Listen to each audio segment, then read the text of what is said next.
Assalamualaikum warahmatullahi wabarakatuh. Alhamdulillahilladzi nahmaduhu wa nasta'inuhu wa nastaghfiruh wa na'udzu billahi min syururi anfusina wa min sayyiati a'malina. May yahdihillahu fala mudilla lahu wa may yudlil fala hadiya lahu. Asyhadu an la ilaha illallah wa asyhadu anna Muhammadar Rasulullah. Allahumma salli ala sayyidina Muhammad wa ala ali sayyidina Muhammad.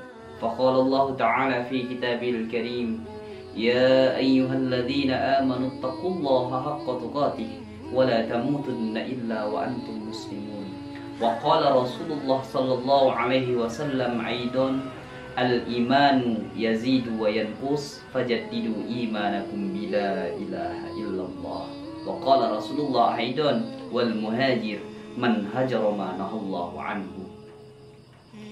Dalam kesempatan ini, dimanapun Anda berada, para pemirsa Muhammad Afifi Official, pertama-tama marilah kita panjatkan rasa puja dan puji syukur kita kehadirat Allah Subhanahu wa Ta'ala, yang mana yang memberikan kita beribu-ribu nikmat sehingga kita masih bisa untuk bertatap muka melalui media sosial yaitu YouTube.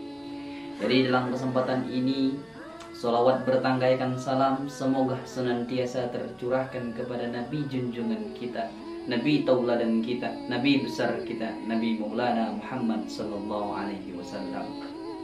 Dalam kesempatan ini tidak banyak yang ingin kami sampaikan, namun dalam kesempatan ini yang mana pada malam hari ini, pada saat ini kita lagi berada di satu bulan yang diantara bulan yang dimuliakan oleh Allah Subhanahu wa Ta'ala, yaitu bulan Muharram 1444 Hijriah. Jadi dalam kesempatan ini kami akan menyampaikan sedikit materi yang mana dalam kesempatan ini berkaitan dengan bulan Muharram atau tahun baru Islam 1444 Hijriah. Jadi dalam kesempatan ini, penempatan tanggal tahun baru Islam itu tahun Hijriah itu yang mana dimulai ketika kekhalifahan Umar ibn Khattab radhiyallahu anhu. Ketika itu salah satu gubernur yang bernama Abu Musa al-Asy'ari melapor kepada Umar ibn Khattab radhiyallahu anhu, wahai Umar, bagaimanakah cara kita untuk menetapkan tahun baru Islam itu? Dan ketika itu Khalifah Umar ibn Khattab radhiyallahu anhu mengajak para sahabat untuk mengadakan musyawarah, dan ketika itu berumbuklah semua para sahabat Umar ibn Khattab radhiyallahu anhu, termasuklah Khalifah Ali bin Abi Thalib dan lain sebagainya, mengikuti rapat paripurna untuk menetapkan tahun baru Hijriah. Dan ketika itu muncul berbagai macam pendapat, dan salah satu pendapat itu adalah pendapat dari Ali bin Abi Thalib. Bagaimana kalau kita menetapkan tahun baru Islam itu ketika Nabi Muhammad sallallahu alaihi wasallam hijrah dari Mekah ke Madinah? Maka ketika itulah penempatan tahun baru Islam yaitu dinamai dengan tahun Hijriah, karena hijrahnya Nabi Muhammad sallallahu alaihi wasallam dari Mekah ke Madinah.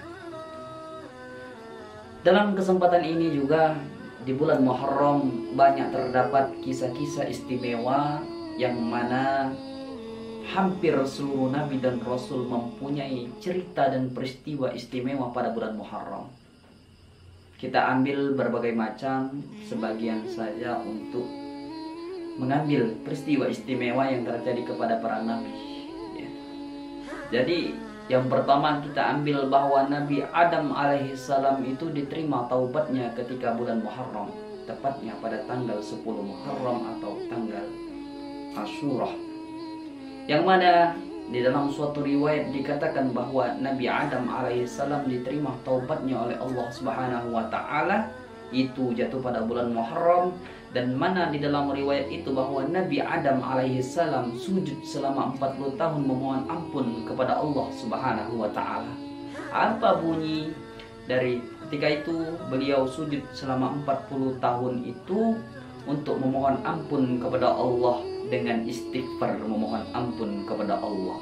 ucapan istighfar, astaghfirullahaladzim, basmalah, bismillahirrahmanirrahim. Namun tidak pada Nabi Adam alaihissalam seperti itu. Nabi Adam alaihissalam istighfarnya adalah Rabbana zalamna anfusana wa illam taghfir lana wa tarhamna lanakunanna minal khasirin. Selanjutnya kita ambil kisah selanjutnya adalah Nabi Yunus alaihissalam. Bahwa Nabi Yunus dikatakan juga mempunyai suatu amalan, yang mana amalan ini ketika Nabi Yunus alaihissalam ketika itu di suatu kisah juga mengatakan bahwa Nabi Yunus alaihissalam ketika itu mengajak para pengikut, mengingatkan kepada seluruh kaum Quraisy dan kaum kafir dan kepada seluruh umat manusia bahwa Allah akan menurunkan bencana bala atau bencana musibah untuk para umat manusia. Jikalau dia tidak mau bertobat, maka Allah akan menurunkan bencana. Apa yang terjadi? Ketika itu Nabi Yunus alaihissalam ragu dengan ungkapan beliau. Ketika itu beliau untuk pergi dari para sekumpulan manusia dan seluruh umat manusia, kaum kafir Quraisy dan lain sebagainya itu. Dan Nabi Yunus alaihissalam naik kapal ketika itu. Namun ketika beliau menaik kapal, apa yang terjadi? Ketika beliau menaiki kapal tersebut, kapal itu mati. Sehingga ketika itu nahkoda dan seluruh pengikut penumpang kapal itu untuk mengadakan bahwa nama yang diundi selama ini diundi, dan seluruh nama penumpang dan nahkoda itu dicatat di dalam sebuah riwayat. Dikatakan bahwa termasuklah Nabi Yunus alaihissalam dicatat di dalam sebuah. Apa yang terjadi? Dan ketika itu dikoncang selama itu dari apa yang terjadi? Nama Nabi Yunus alaihissalam yang keluar 3 kali. Maka ketika itu di dasar lautan bahwa Nabi Yunus alaihissalam dilemparkan ke tengah laut, dasar laut. Dan ketika itu Allah memerintahkan ikan nun untuk menelan Nabi Yunus alaihissalam. Selanjutnya apa yang dilakukan Nabi Yunus ketika itu? Di dalam suatu riwayat begitu lamanya Nabi Yunus di dalam perut ikan nun. Dan ketika itu Nabi Yunus alaihissalam menyadari atas kesalahan yang telah dia lakukan dengan meragukan keyakinan, meragukan atas apa yang Allah ungkapkan. Dan ketika itu apa yang dilakukan oleh Nabi Yunus alaihissalam? Nabi Yunus alaihissalam juga beristighfar kepada Allah subhanahu wa ta'ala, memohon ampun kepada Allah. Apa yang dilakukan oleh Nabi Yunus alaihissalam ketika itu berada di dalam suatu perut ikan nun yang begitu gelap dan gelap gulita. Dan ketika itu Nabi Yunus alaihissalam mengucapkan La ilaha illa anta subhanaka inni kuntu minadh dhalimin.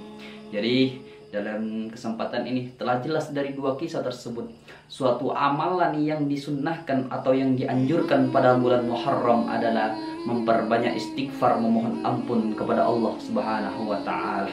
Seorang Nabi Adam alaihissalam cuma satu kesalahan yang ia lakukan, yaitu memakan buah khuldi, tidak mematuhi perintah Allah subhanahu wa ta'ala.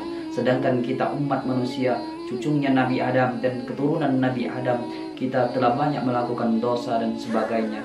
Maka dalam kesempatan tahun baru Hijriah ini, marilah kita berhijrah. Karena Rasulullah SAW mengingatkan kepada kita, wal muhajir man hajara manahallahu anhu. Sesungguhnya orang yang hijrah itu bukan yang pindah dari tempat ini ke tempat itu, bukan dari tempat itu ke tempat yang lain, melainkan orang yang hijrah adalah orang yang meninggalkan apa yang dilarang oleh Allah Subhanahu wa taala. Marilah di tahun baru ini kita memperbaiki kualitas keimanan dan ketakwaan kita kepada Allah Subhanahu wa taala, karena pada bulan Muharram ini suatu amalan yang dianjurkan oleh Rasulullah SAW dan juga dari 2 kisah yang kita jelaskan tadi, bahwa untuk memperbanyak istighfar, memohon ampun kepada Allah Subhanahu wa taala dengan mengucapkan astagfirullahaladzim, muhasabah diri dan introspeksi diri kita dengan amalan yang sudah kita lakukan di tahun yang lalu dan tahun-tahun sebelumnya. Maka di tahun ini mari kita perbaiki itu. Mungkin itu saja yang dapat kami sampaikan. Lebih dan kurang kami mohon maaf kepada Allah, memohon ampun. Wassalamualaikum warahmatullahi wabarakatuh.